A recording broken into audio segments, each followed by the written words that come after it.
I hope he retires soon. I put Kobe right there also, but Michael and Kobe will kill you. LeBron's a nice guy. Right. Michael and Kobe will kill you. LeBron James sat down with the cameras, smiled like he always does, and said something that the entire basketball world could not help but replay.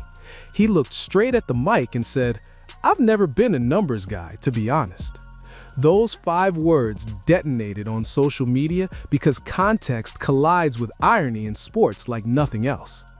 This is the same LeBron who has given us milestone after milestone, who has celebrated passing Kareem with a crown, who tweeted about eclipsing Dennis Rodman in career rebounds, and who once stayed in a game until he locked up a triple-double. So when he says he is not a numbers guy, it does not land as a humble confession. It lands as comedic evidence, and there is no one in sports television better at turning that contradiction into a full comedy routine than Charles Barkley. Picture the scene on Inside the NBA. The clip plays, the studio goes quiet for half a second, and then Barkley loses it. He starts laughing, loud and genuine, the kind of laugh that fills the room and makes everyone else grin. He throws his head back and says something like, "Not a numbers guy? Man, that is the funniest thing I have heard all week." Barkley does not just laugh because the words are funny. He laughs because LeBron made a long career by living inside the very thing he just dismissed. Barkley knows the game, and he knows theatrics, and he loves when an elite athlete gives him a gift of contradiction that he can break apart on live television. You know, I find let's talk about the Michael LeBron thing. They played in different eras. They're, in my opinion, they're right there. It's either A or B. Okay. But I would say this about LeBron. Number one, I like him a lot as a person. I think he's a nice guy. Never said that about Michael Jordan. So he'll kill you. He'll kill you. When Barkley breaks it down, he does it with the bluntness fans love. He points out the moments that make LeBron's sentence sound impossible. He mentions the time LeBron stayed in to chase a triple-double because that is what elite competitors do when numbers matter to legacy. He brings up the crown celebration after the all-time scoring record. He plays the clip where someone sends LeBron a stat and he tweets it like a proud parent showing a school test. To Barkley, these are not accidents or quirks. They are the fingerprints of a player who has measured his career in benchmarks and milestones. Saying you are not a numbers guy when your life reads like a stats ledger is comedic gold to him. But Barkley does more than mock. He uses the quote to open a larger conversation about what numbers mean in modern sports. For Barkley, numbers are a language and a stage. They let fans and historians argue. They let the media program hours of content, and they let players create narratives about greatness.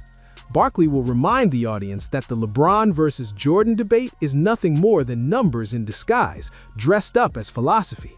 Championships, scoring totals, final statistics, advanced metrics, the whole debate eventually boils down to numbers because fans crave something objective to hold on to in a subjective argument about legacy. Why he could probably expand on this, but why he's still doing this, you know, at age 41 and in his 23rd season. He loves the challenge of it, and he loves new challenges. And so I think what we've tried to do as a coaching staff is challenge him in different ways. Here's the part no one is telling you. What makes Barkley's reaction special is that he never punches down. He frames the contradiction as something to enjoy, not something to shame. He will imitate LeBron, pretend to be befuddled, and then calmly walk the audience through a list of moments that paint a picture much larger than a single quote.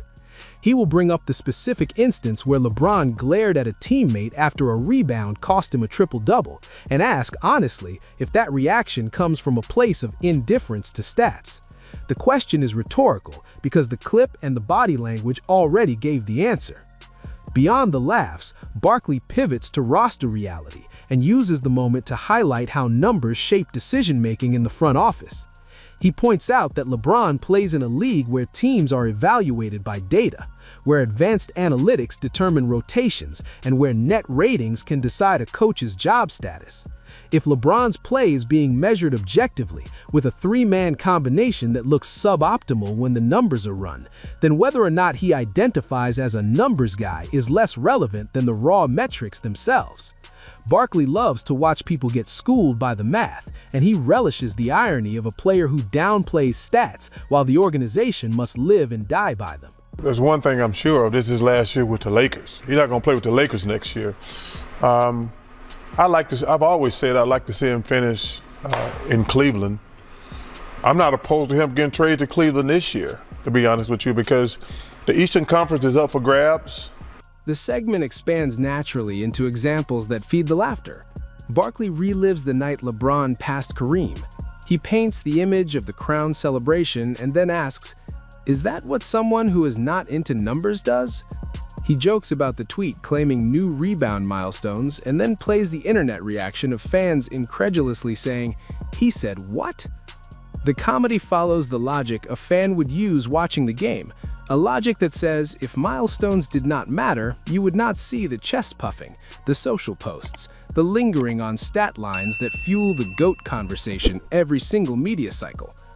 At times, Barkley gets serious because part of his brand is brutal honesty wrapped in humor. He acknowledges that players are complex and their public comments are sometimes crafted to deflect heat or to manage expectations. He notes that LeBron saying he's not a numbers guy might be intended to signal he values winning over personal accolades. Barkley will say, with a grin, that of course winning matters most, but then he laughs and points out that fans will always use numbers to measure whether that claimed priority was followed in practice. It is Barkley's gift to hold both truths at once. He mocks and he empathizes in the same breath. Like I said, I'd love to see him finish his career in Cleveland because I've been on the record. I thought he should have never left Cleveland. But this is his last year with the Lakers. The Lakers pretty much like, this is it. No Inside the NBA segment would be complete without a bit of theater, and Barkley provides it. He leans into the absurdity by imagining hypothetical conversations between LeBron and statisticians. He narrates a scene where a numbers analyst walks up and LeBron shrugs and says he does not care, and Barkley responds by pretending to be the analyst, yelling, "Your career is a spreadsheet." The studio erupts. Laughs transform into a broader discussion about athlete identity in the age of data, and Barkley's cadence helps audiences who are less numerically literate understand why the contradiction matters in the conversation about legacy. Naturally, the hosts bring in the Lakers headlines, because the quote does not exist in isolation. The team sits in a tough spot this season. They have moments of brilliance on offense and troubling lapses on defense. The media is dissecting rotations and asking whether LeBron should come off the bench. Barkley uses the LeBron quote to lampoon how public narratives are built. He'll say something like, "If LeBron is not a numbers guy, then why do the numbers keep following him?" He smiles, then delivers a line that lands like a mic drop. He points to the lineup data, the defensive rating, and asks whether the organization should be more guided by analytics or by the instinct that a player's aura can overcome negative metrics. Here is the truth no one is going to tell you.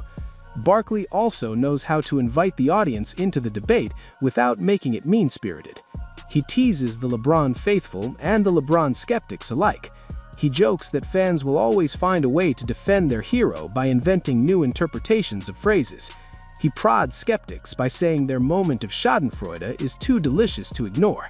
He continues to laugh because great television is collaborative, and fans at home are part of the joke. They will replay the clip and send it to friends. Social feeds will explode, and Barkley knows he just gave those feeds more ammunition. Even as Barkley laughs, he offers a closing thought that is surprisingly tender. He reminds viewers that LeBron is one of the greatest players ever, and that every athlete is allowed to say strange things under pressure. Barkley points out that this career was built on more than numbers. It was built on longevity, on leadership, on clutch plays, on late-game decisions, and on cultural moments that have little to do with metrics. Then he laughs again and admits the funniest part is that LeBron, who so often lives in a numbers world, sounded blissfully detached when he said the line. That paradox is Barkley's final punchline, a perfectly delivered observation that folds humor, critique, and admiration into one moment. By the time the segment ends, the laughter has given way to a thoughtful buzz. The clip is trending, talk shows are running the soundbite, and fans on both sides are sharpening their takes. Barkley has done his job. He turned a short, almost throwaway comment into a wide-angle conversation about legacy, data, identity, and the theater of modern sports. He made people laugh, but he also made them think. At the end of the day, Barkley will probably throw one more one-liner into the mix, something about how nobody can deny the numbers even if they don't want to live in them.